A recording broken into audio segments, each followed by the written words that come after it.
back in my home country at the time, I felt that I was not in charge of my own future. I want to make an honest living, and I felt that I have a talent to make something amazing. This is why I came to Canada.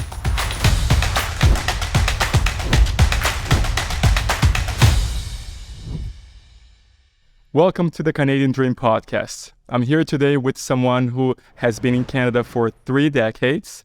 He is an entrepreneur, he's a coach, and also motivational speaker, especially in the technology sector.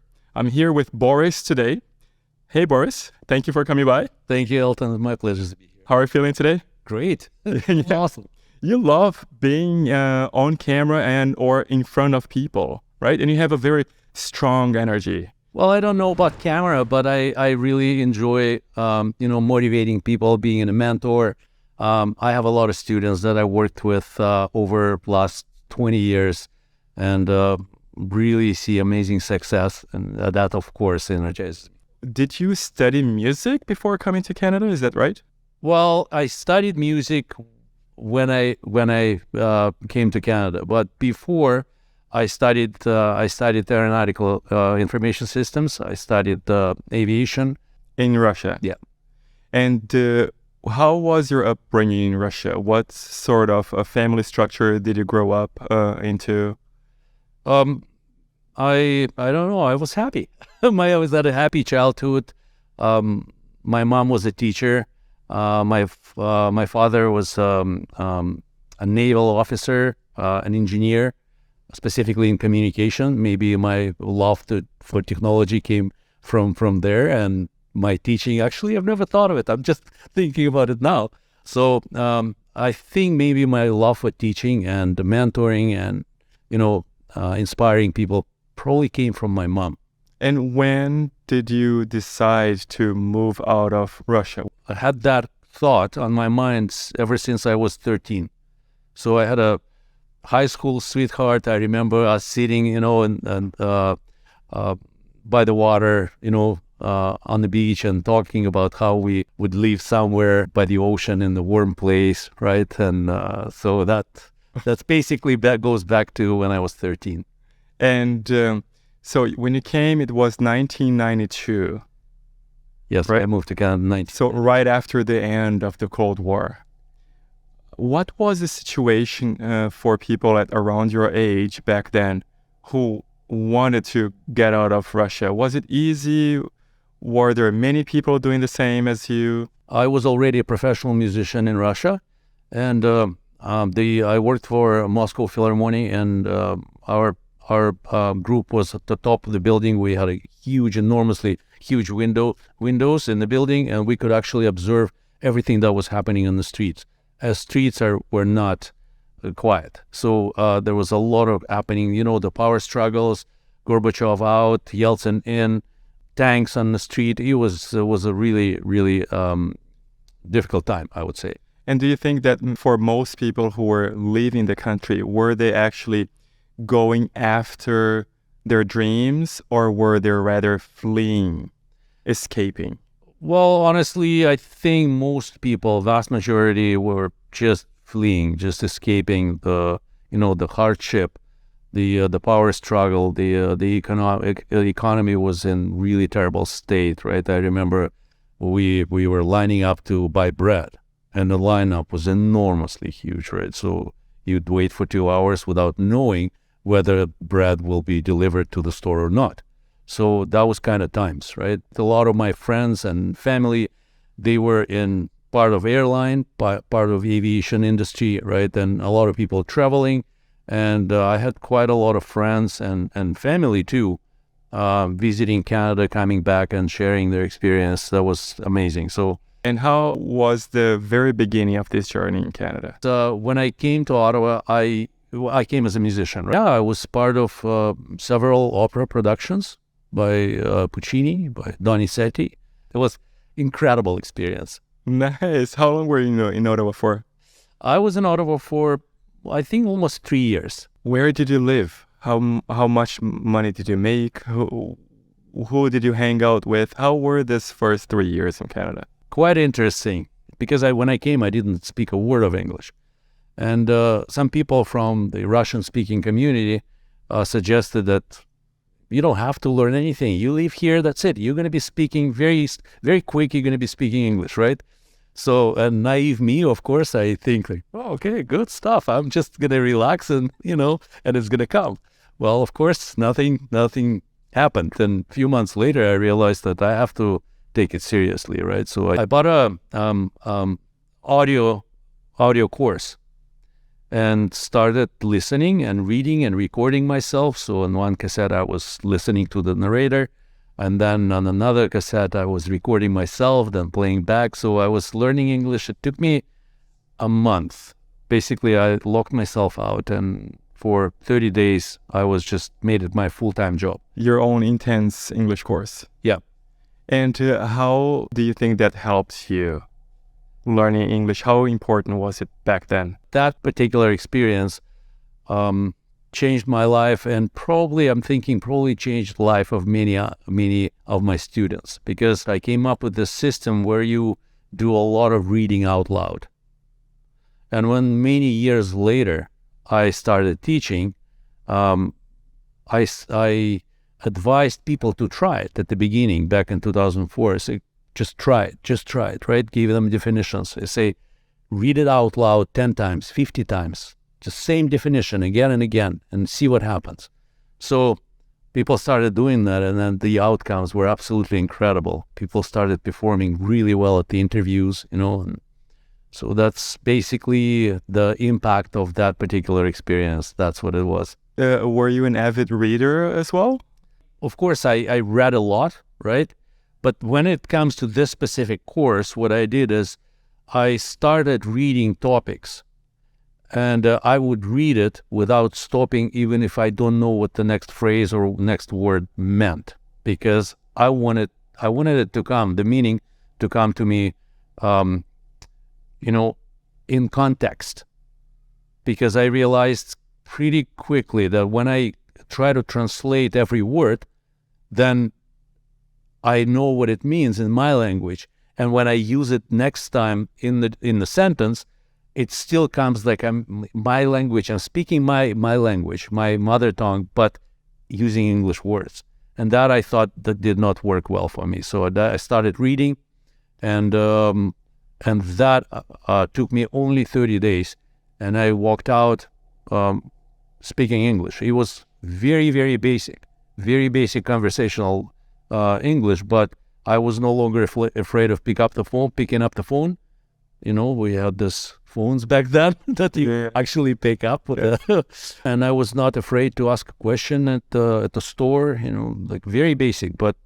And being by yourself in a strange country, even though you had a job at the beginning or a few jobs, it's not an easy task. Was there anybody helping you out, maybe even from back home offering some support? Who offered you most support during that period of time? I met this amazing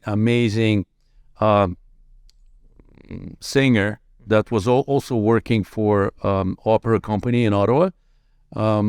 His name was Alex Savchenko, Ukrainian bass. He's a tremendous voice. So we made really good friends. We were part of the same productions. And we both spoke same language. We both loved cars, so we started hanging out. I had an incredible support from that person, but also I met people in opera company, and I had a lot of support from opera company people, and some people like Eugene Ascapella. He runs his law firm in Ottawa, working for government, for parliament, and another person that made a huge difference in my life, her name is Maria Pellegrini. She was singing Tosca with Pavarotti in 1976, so she's a big star in opera world. She was my mentor for those 3 years. And I realized that I got to make a living, right? So I have a son, I have a daughter, so I wanted to bring them to Canada, and I realized that I needed to reach out to my engineering background. And actually in 1994, 2 years, I started getting into technology. DOS, Windows 3.1.1, black screen. So started helping people to connect computers in the office, helping them to figure out So you were the IT guy. DOS-based email, yes. So I studied in university, I studied Fortran and COBOL, so I had a little bit of a exposure to technology, to tech. So when I came here, I started exploring Vancouver Opera opportunity, but then, of course, I started doing technology as well. And with time, somehow, the music kind of moved on the second, and technology started pretty quick. It started happening like almost instantly. I came here and I got one gig, another gig. I've been a consultant all my life, right? So I only worked full-time permanent once. So when I came here, started doing contracts. Another one, and that's basically how it happened. It's funny because many immigrants, what they want is the safety of having a job. But you like being a contractor? For me, doing consulting, working contracts worked out amazingly well, right? It was quite difficult first for a few years, because every time I get a contract, once my contract gets close to the end, I would get anxious. I was like, I'm going to be out of work again. What am I going to do? It wouldn't take me any effort to get another contract. I would go a few interviews, I have another contract, and the money is so much better than the previous one. Then I started feeling a little less tense, right? And then the third contract, I didn't even have to look for a job, because when my second contract was getting close to the end, agencies, about 3 months before it ended, started calling me and emailing me, asking, hey, do you know what you're going to be doing? You have next gig lined up? And then I realized, as a consultant, I will never be looking for work again. Oh, that's very interesting. And every single contract is $5, $10, $15 an hour more. So it's way, way different world. When you're consultant, when you're contract, it's a completely different world as opposed to full-time permanent employment. So you worked as a contractor in technology for a few years, and then there was a point when you started a college. I got into IT in mid-90s, late 90s. I was already leading small teams. Early 90s, I was doing project leadership roles, project management. And 2004, people of my ethnic background started coming to me saying, listen, how you got this amazing job? How did you manage, right? So I realized I was really happy. I was really happy to help people, to share what I've been doing, how I got there, what it took to get there, right? And then I ended up with a few people in my living room asking me questions, right? So I realized I can do that, right? It was 2004.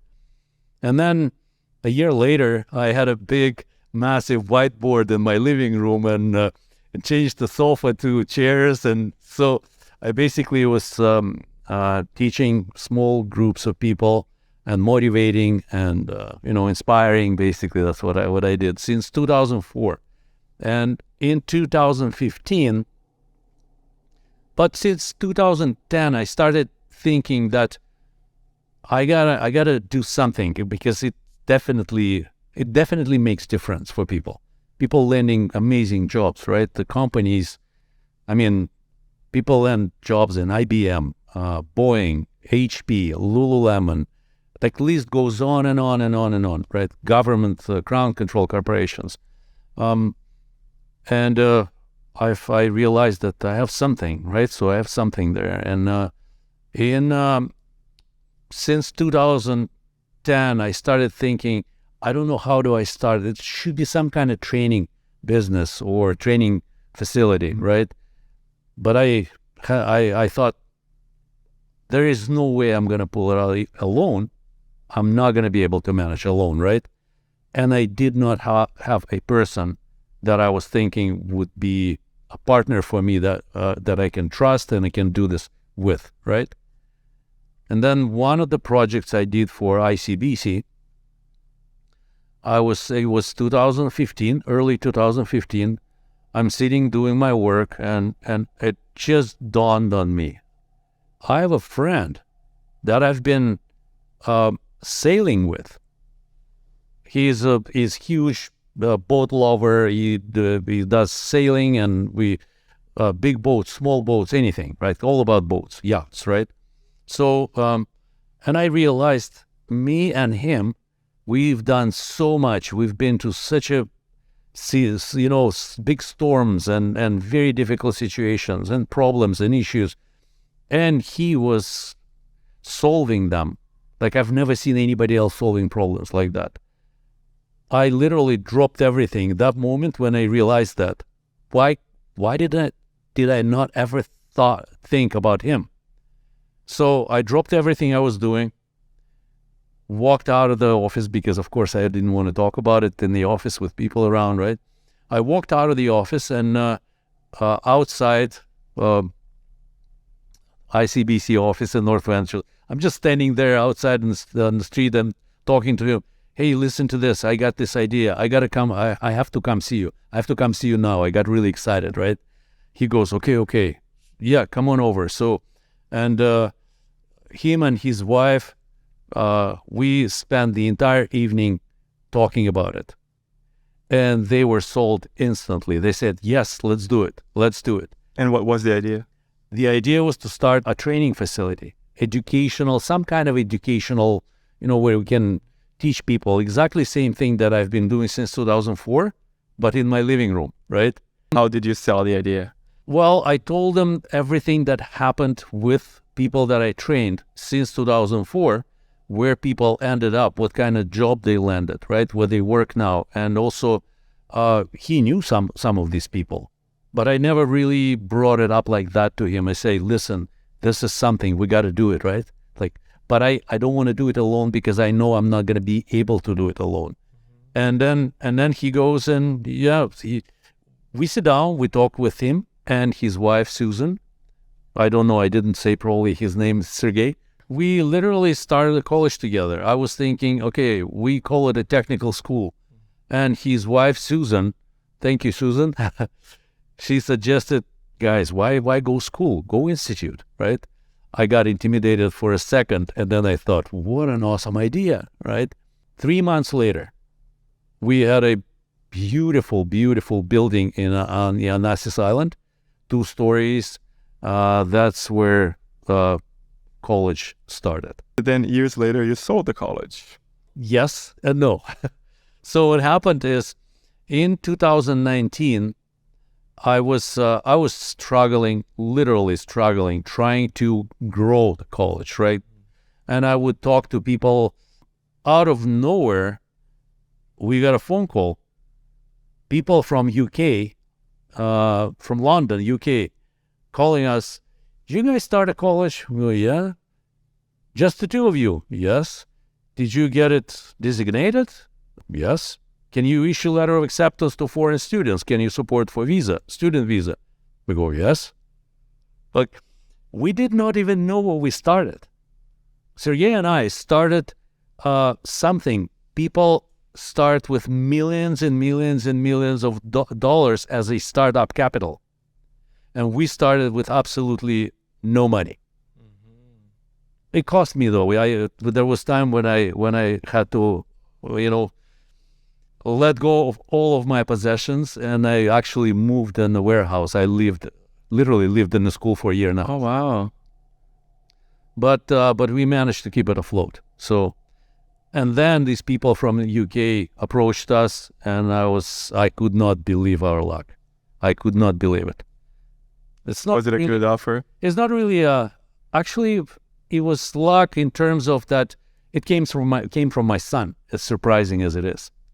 My son asked me that he shared that his dad started a college with his friends, and his friend says, oh, our mom works with this amazing people that have a global university systems, right? So do you mind if we share? Then he called me back. He says, Papa, can I share? I go, of course. I've been chasing investors for like a year nonstop, right? and about a year later, we are part of global university systems. What's happening at the college right now? How much has it grown since then? What's happening with college now is absolutely unbelievable. I mean, worth of movie, the story worth of a movie. So what happened is when college was acquired by global university systems, these people, they run, I think, close to 40 educational institutions around the world. Universities, research universities, law school, business schools, medical schools, all over the world. It's absolutely incredible what happened. So they started investing exactly what I was trying to find. I was trying to find investors, right? But when they acquired the college, Sergey and I were still shareholders. We started adding business programs, hospitality programs, but we're still technology, still a tech school, right? And what happened within the last year, they appointed absolutely brilliant, absolutely amazing person. I've never worked with people like that in my life, ever. His name is Jason Botello. So he got appointed as a campus director. And that guy literally, him and the team that we built, that he actually built with, we kind of helped too, right? So the team that, his team now is doing absolutely unbelievable things. Unbelievable. Our students, we have hundreds of students now. Mm-hmm. And our enrollment increasing exponentially. I could never ever dream of this happening, right? And where are these students usually from? I'm in the classroom, right? Yeah. And I have 14 students in the classroom.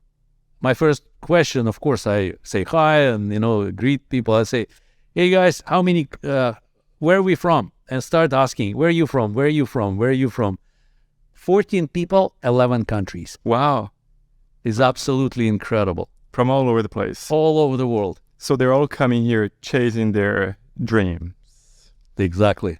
And what is the commonality here? Why do so many young people come to Canada?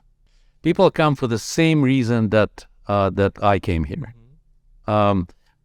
I came here because I felt that back in my home country at the time, and now probably even more than that, right?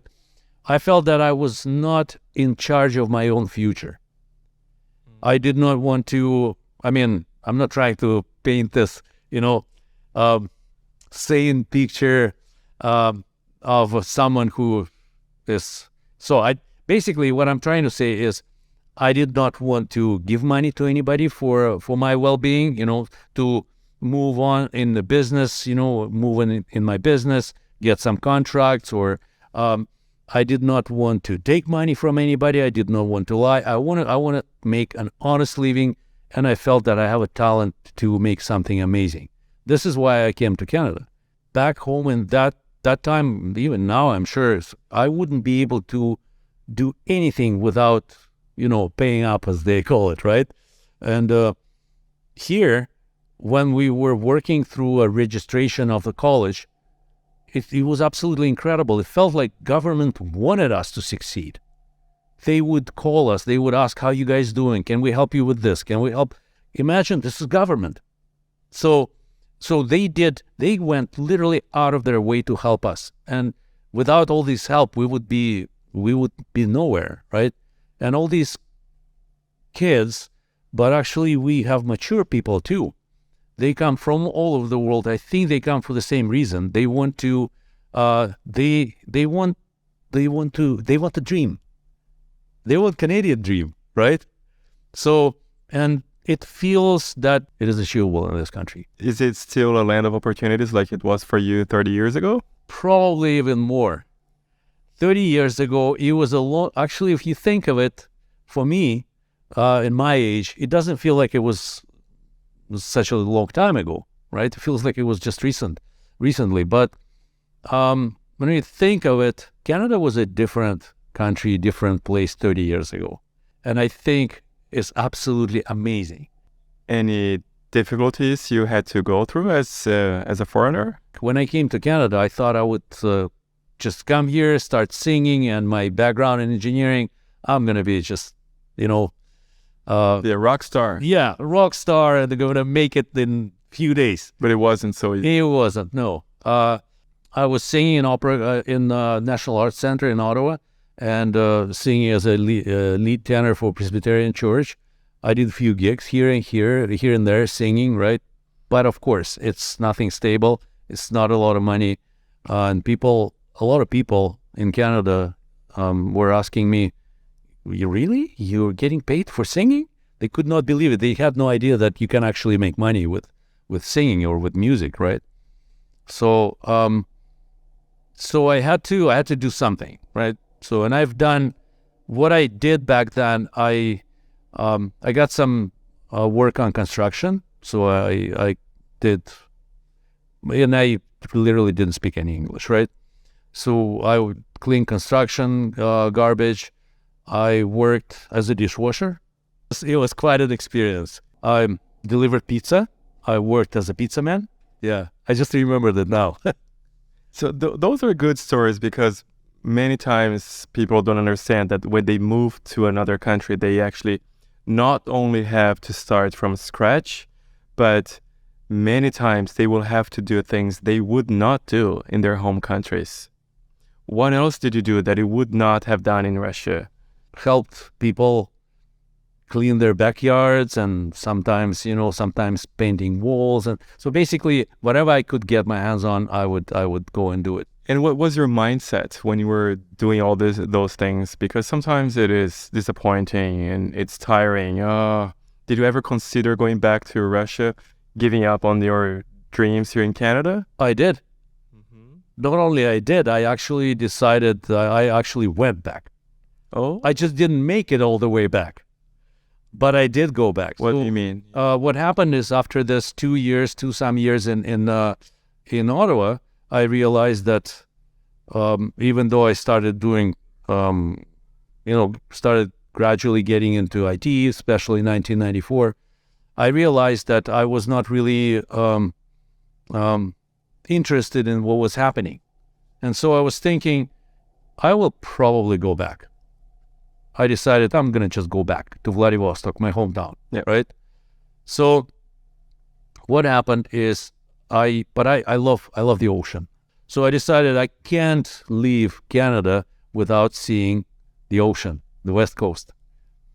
And so I wanted to go see Vancouver, and then from Vancouver because my hometown is just on the other side of Pacific, right? Yeah.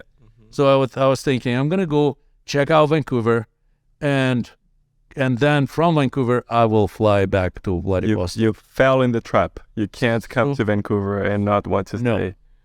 It was February, I think 15, if I'm not mistaken, and I'm not making it up. And that day, it was beautiful sunny day, green grass in Vancouver, blue skies, nice, really warm, right? I got out of the airplane, walked out of the terminal, just literally walked outside. I took one breath of fresh air, and I realized I'm home.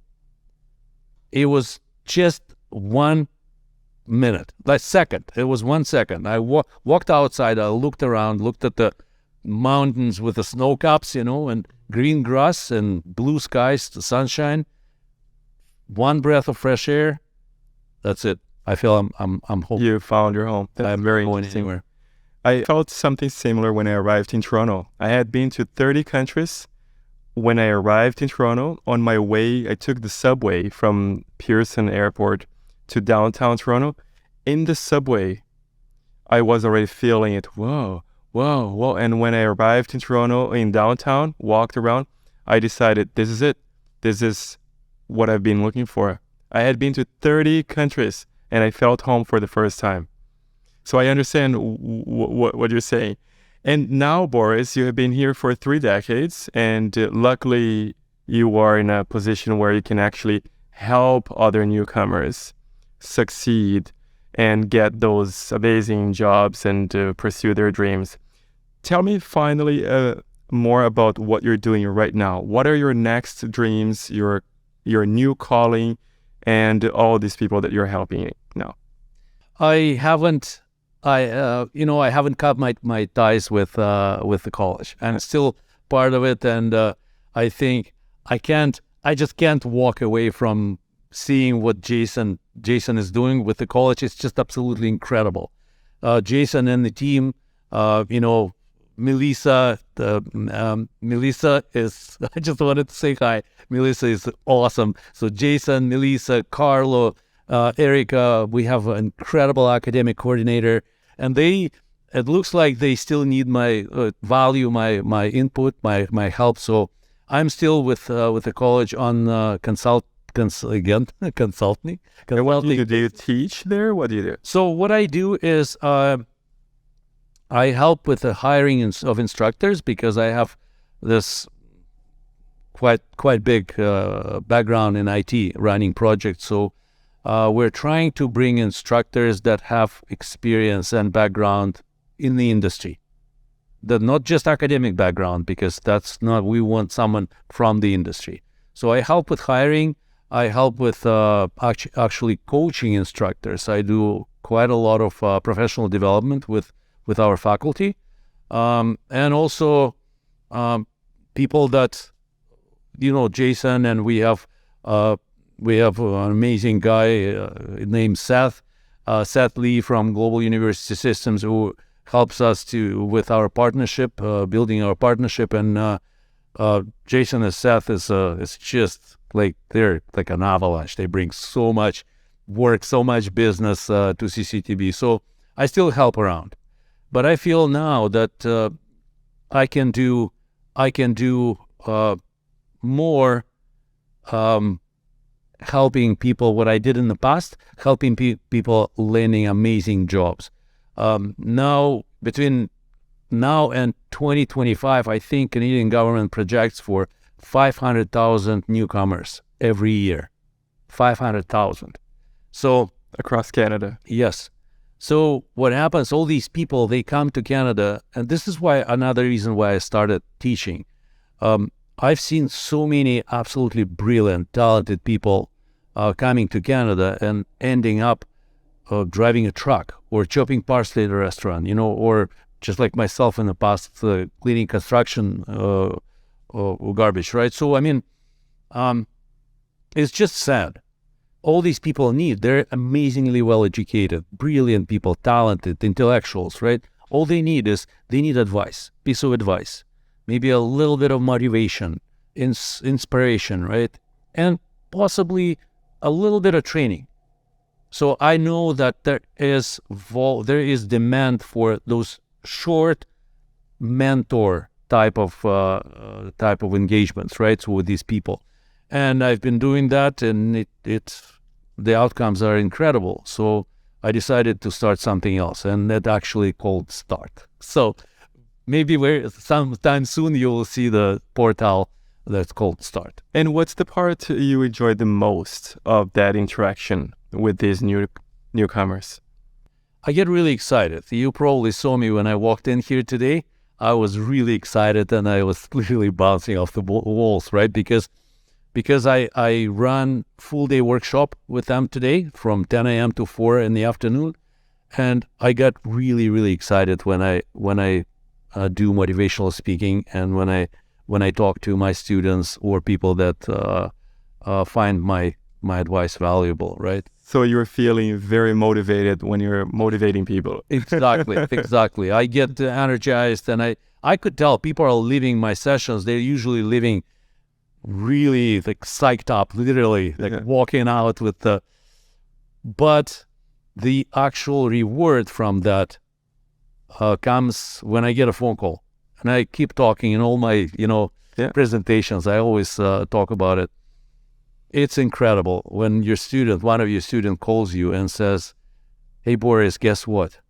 And I already know what it is. I'm going to he or she just about to tell me that landed a job. He or she landed a job, right?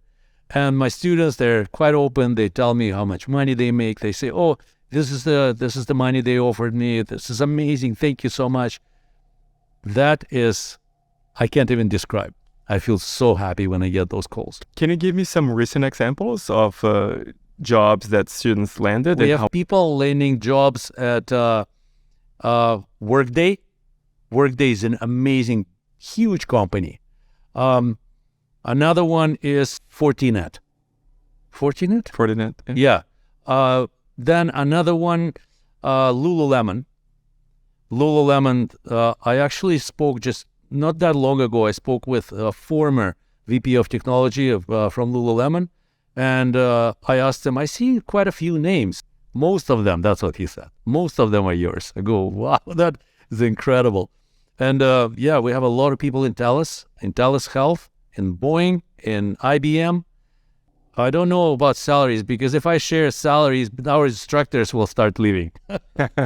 So, no, we on the lower end is about 80,000. Wow, lower end. Yeah, 80. Then we have some people landing 90,000, but we have 90, mid-90s, 100,000. And just recent, just amazing people landed jobs at Workday, $112,000 right outside of for a train. That's very nice. And you mentioned that there are more opportunities today than there were when you came here. What does the tech industry look like here in Vancouver? I've been in tech since 1995, right? Now, I can tell you, I lived through so many ups and downs in the field, in the industry, and situation is always the same, right? In 1995, was kind of quiet. 97 was explosion of, Java and programmers. And what happened is, literally, people would get a job just because they want to. They ask him, "Would you like? We'll teach you. We need people. Would you come?" Or go, okay. So you would get a job before even knowing how to program. So that's when Java came into market, right? Java took market by the storm, Java programming language. So then we had in early 2000, we had a big .com crash, .com bubble. I landed an amazing contract in New York. Another crisis. I made landed amazing, absolutely incredible contract in New York. But then this Twin Tower tragedy happened, right? So it's terrible Twin Tower tragedy. Again, market crushed, right?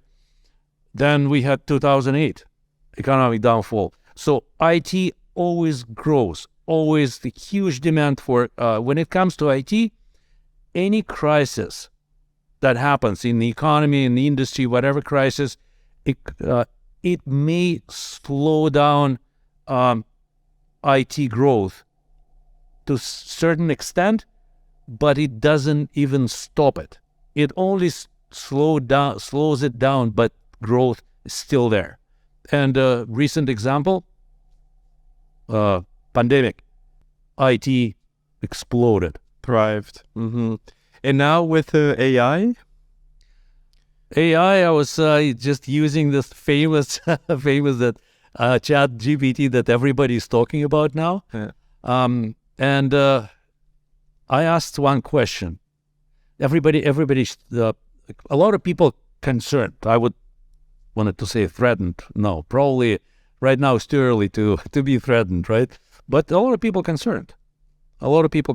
So what's going to happen to my job? I honestly feel that AI will help us to get where we need to get, right? I don't think it's gonna leave us jobless and with no money and not ability to survive, right? So I think it's a good thing. Okay. It's a good thing. Let's go back to the opportunities. Boris, I want to know what pieces of advice do you actually give to students who just arrived with all that energy and don't know what to do to land those jobs or to pursue their specific goals? Everybody says the same thing, right? So pursue your dreams, be yourself, right? So yeah, we hear that all the time. But what I think people need to consider that we don't hear a lot. People go to colleges for education. People go to colleges for knowledge, expertise, maybe some experience, hands-on experience to show, right, to get a job. But nobody really talks about mentors. So what I suggest, you want to be successful, 2 things. Get a mentor. Find somebody that you can look up to, somebody's advice that you appreciate, right? Somebody that can motivate you, inspire you to grow, not only professionally, but also personally. And another little thing, work on your presentation skills. So be confident to stand in front of people. That's big. That's huge. If you can stand up in front of people, you're gonna make it. Great. Really successful. What are your next dreams? What are you working on now? You mentioned your new company, Start. It's actually called Start, and amazing. I remember you and I exchanged this ideas, logos, and the logos are quite similar. My logo is also as a drawing of a maple leaf, and it says Start. Start, all capitals. It's not an acronym. It's not an acronym. It means start. And what's your personal goal with it? The most excitement I get, the most satisfaction out of what I do is when people that I mentor, advise, and help, both professional and personal development, right, growth, they land amazing jobs, incredible, amazing, well-paid jobs, and they're so happy. So that makes me feel really, really good. And Start will be taking it with Start. I'm taking it to the next level. So we will have counselors, we will have career advisors, but only people with a lot of charisma, a lot of, excited people. And where can people find out more about what you're doing now? We have a lot of stuff on the website itself, but also I'm more than welcome people to approaching me directly. I'm everywhere. I'm on LinkedIn. I'm on Facebook, and please don't be shy. I love connecting with people. And what's the website for Start? Our website is startnew.ca, as in start something new. Startnew.ca. All the information about our initiatives or our initiative that we run, projects, how we help newcomers, how we help Canadians, and we also have a learning management system integrated with a certification mechanism. There's a lot. Okay. And do you mind if people actually add you on LinkedIn? Look for Boris Poludo on LinkedIn? Not at all. Okay. Not at all. Of course. I'd be more than happy. I'm literally everywhere. I'm on LinkedIn. I'm on Facebook. Welcome. Please connect. I'd be more than happy. Good. And that's one of your takeaways, right? Improve your presentation skills and find a mentor. So maybe some of you guys will find a mentor here approaching Boris Poludo. Thank you, Boris. Before we finish this, can you sing a little bit for us? Well, I don't know about singing, but you can find some of my renditions on YouTube. I have Canadian National Anthem that I sang at hockey games that I didn't talk about it. Mm-hmm. So I sang National Anthem in World Cup, Junior World Cup, and Hockey World Cup. And also you can find my classical music by Tchaikovsky, Rachmaninoff. So please feel free to run, That's cool. Thank you so much, Boris. Please remember to share the video as well. And it's also very important that you subscribe to our channel as we're just getting started. Thank you so much, and I'll see you on the next episode.